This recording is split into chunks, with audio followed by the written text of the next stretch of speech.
Alright, I'm going to move the trailer out of the way so I can take the Studebaker for a test drive with those tires on it. A wheel like the ones on this trailer have one hole, one bolt, and one nut. They're kind of self-aligning. If you've got a wheel like on this, like these Cragar wheels, they can not always be so. And especially over here in a situation where I have I've actually put a spacer behind it. I'll show you what I mean. When I turn this, hear that noise? It's a part of the tire hitting the brake drum. And if you look straight across here, and I can keep the camera still enough, you'll see that tire is not spinning level. Now I could probably fix that by loosening these nuts. Not so much with the air wrench, because that air wrench turns so quick. Makes it very difficult. If I get my regular wrench and an extension, I may have to let the wheel down to be able to turn these a little. If I loosen just a little. Let's do that. Let's let the jack down. I checked the other side is rubber. And that's about the low point.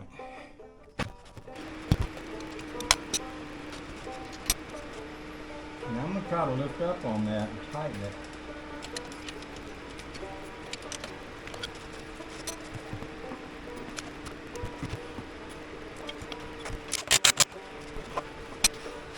It ain't better. If anything, it's worse.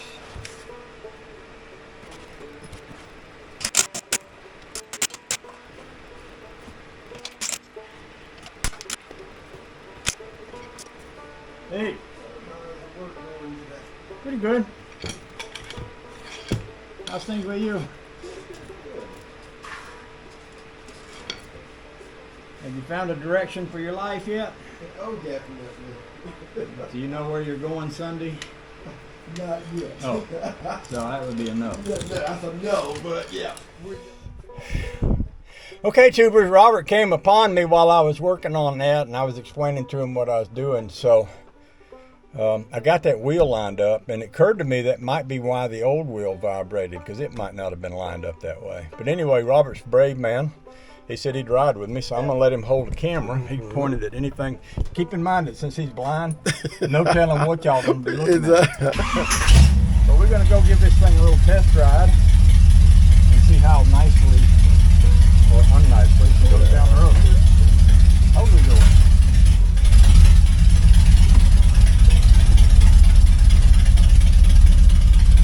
These tires are a little wider, so I have to make sure I don't catch them in the door or anything when I come out here.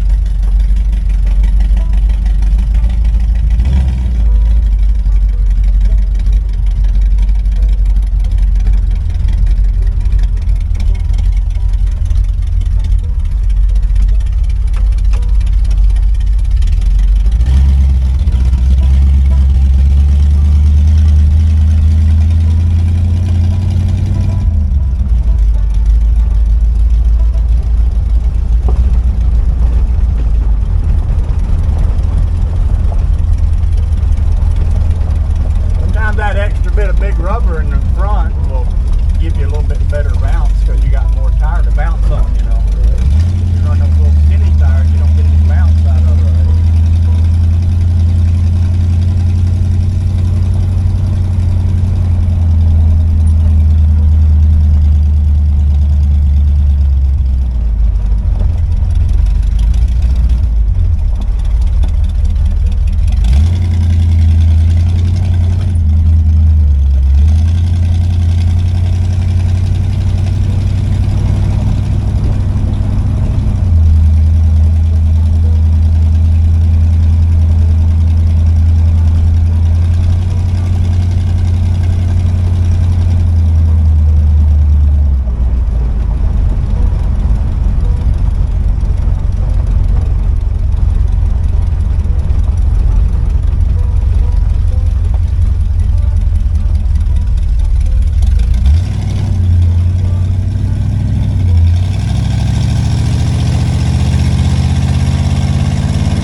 leaving in July. I think it might be around the 3rd week or so. I'm not sure. But looking forward to that one. Sounds like Bill might drive one of these cars. He's done that before. Well, he's done that before. So, come to a car show with me and give him one of the cars.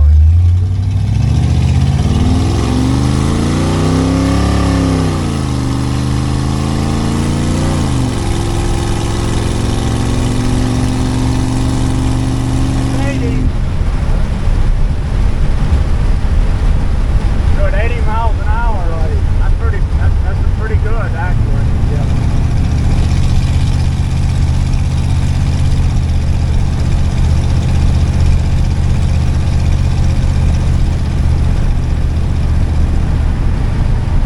I got a little bit more framework to do. I'm going to add an additional piece of steel over here. Okay. And I figured out that frame was flexing a little, and that was what was throwing everything off. But right now, I can relax, drive this car, and not think about steering it. Right. The way it was before, I was always having to focus on it because it kept giving the frame. Every time the frame would flex, the car would go in a different direction. I'd have to correct it. So I was correcting it all the time. Now I can throw some lucky strike, and put my arm out the window and put one foot on the dash, and drive with one finger, and it's all right.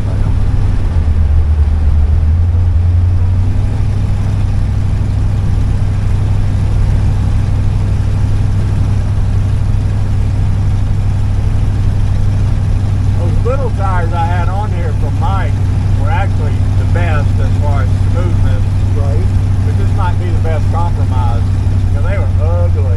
They're on a set of ugly wheels and kind of ugly tires. So I get this home, I'll sit in the driveway and we'll shoot a video of it.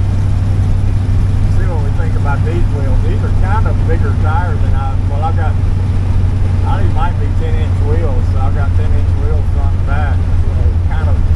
Kind of a lot, but I mean, if it looks good, then okay, looks good, it is good. So after I finish with this and clean the garage up, I'm gonna go put a boat in the water and just run around and burn some gas up. Yes, sir. That'll be fun.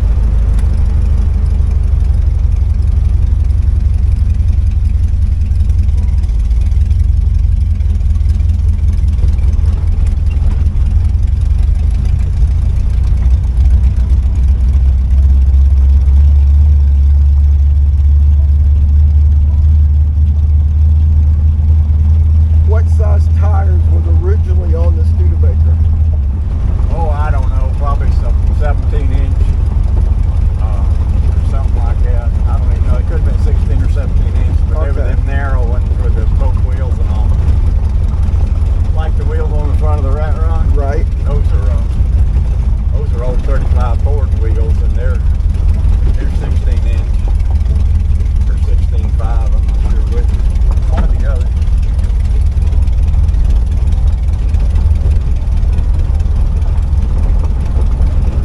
Actually rides pretty good, on the old bumpy dirt road, but really it still rides pretty good for its age and everything. Right.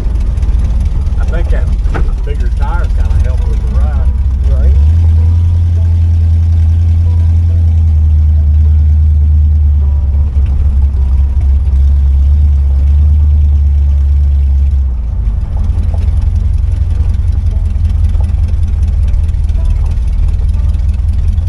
Now, were these cars heavier or lighter than the modern day car? Oh, this was, to be honest with you, I don't know. I'd have to check. It depends on which modern day car you're talking about. Yeah, just don't really. Because some modern day cars are, well, that Prius it's got this gigantic, big, heavy battery underneath it, so It's heavier than most, yeah. That adds a goodly bit of weight. All right, let's see what she looks like.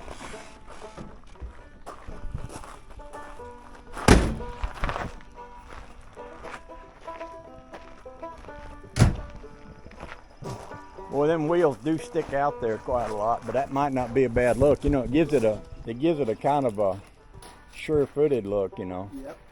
When you got wide tires like that on, it makes it on your circle track cars, a lot of times you go for that because the wider the stance, Right. the better it hangs in the curves, you Yeah, know. stability.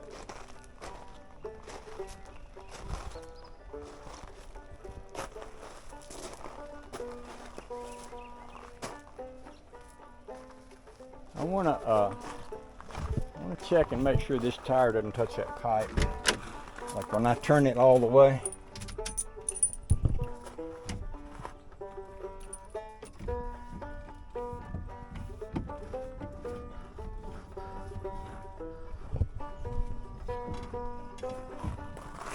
That touching that pipe? Not quite, but it's very, very close. The finger won't quite go between that. So it's only going to be that turned that sharp. Yeah, that's plenty of space. Let's check the other side.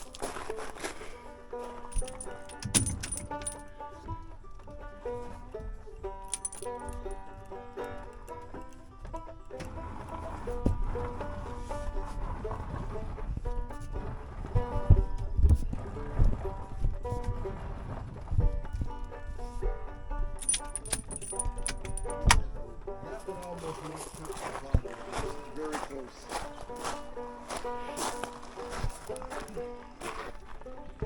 Yeah, I think you're right.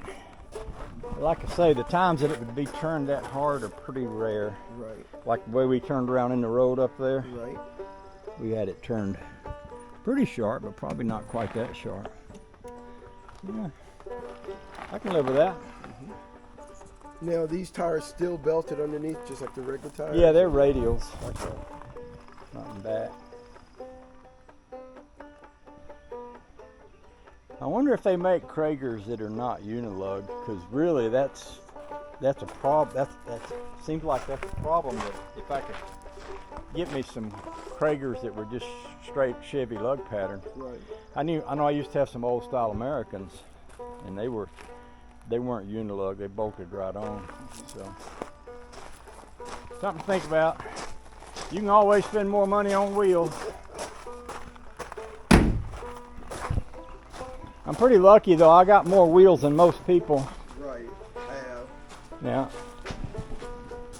Yeah, that's a good look from here. Yeah. That's a good look. I think Bill Hurst will let me drive that. He was looking at me all side-eyed like when I was driving it with them other wheels yesterday. So, see, I had these spun aluminum hubcap. I don't know if you can see them or not, and I had them on these wheels, which they're good wheels, but they're not overly attractive. So that is actually a pretty good look right there. I might have to pull my phone out and take a picture of that. So once again, you've been a part of the YouTube experience here. Would you like to say anything? Oh, it was interesting, very much. We keep finding out about cars as we go. There you go. Just learning as we go. Exactly. And you taught me what a pirouette. Did you teach me a pirouette? The turn, yes. For a 4-point swing Yeah, or and all that. something like that? Yes, see, we're learning from each other. We can learn from each other. All right, I got 2 more tires to put on that trailer. Then you get to go play in the water today. What I'm gonna do is, see, I made, and I don't know if you can see this or not, but this steel, it starts right here. Right. And there's a big steel plate right here, and it goes all the way to here. Well, I made that. Okay. And I put it over the original frame. Now what I may do is take another piece of this big heavy 3/16 inch steel, bring it up to the back of this one, and then come out the frame here up to about where that plate is, because behind that plate there's an X member, a cross member. This car had an X in the center of them, cross member, and I believe if I tied this out to here where the X member is, that would eliminate any movement. And right now I got just a little. That might actually cure that completely. So, and that'd be an easy fix, because basically all I have to do is shape the plate, paint it, slap it on there, bolt it in place. I don't have to, of course I have to pull the headers off again to get to it, but I don't have to do a lot of extra. Yeah. So that might be. But just anything to keep reinforcing the frame tighter. Yeah. It's just interesting that it flexes. Well, Bill was telling me that they used uncarbonated steel when they made these. Now, Ford had some really strong steel. You can take an old Ford Model A frame or a 32 Ford frame, and them things last forever. Mm-hmm. But I think Ford just had stronger steel than other cars, because I've had a lot of Fords. Well, that rat rod is a Chevy frame, but it's got a huge amount of steel welded to it. I mean, somebody boxed it and welded a bunch of, like I did, a bunch of angle iron all up and down the side of it. So it's got, you could run over that thing with a Mack truck and not bend it, you know. But I think Ford just had stronger steel maybe than the Studebakers. Okay. I don't know. I'm learning as I go. We got to get out of this hot sun. I've had enough of this. I got a little cleanup to do in here too. I'm gonna turn the camera off so people stop watching us. I hate it when people just watch you know. I ain't got nothing better to do. I mean, good grief. Couldn't they, don't they have a job or something? Exactly, good work, right? See y'all.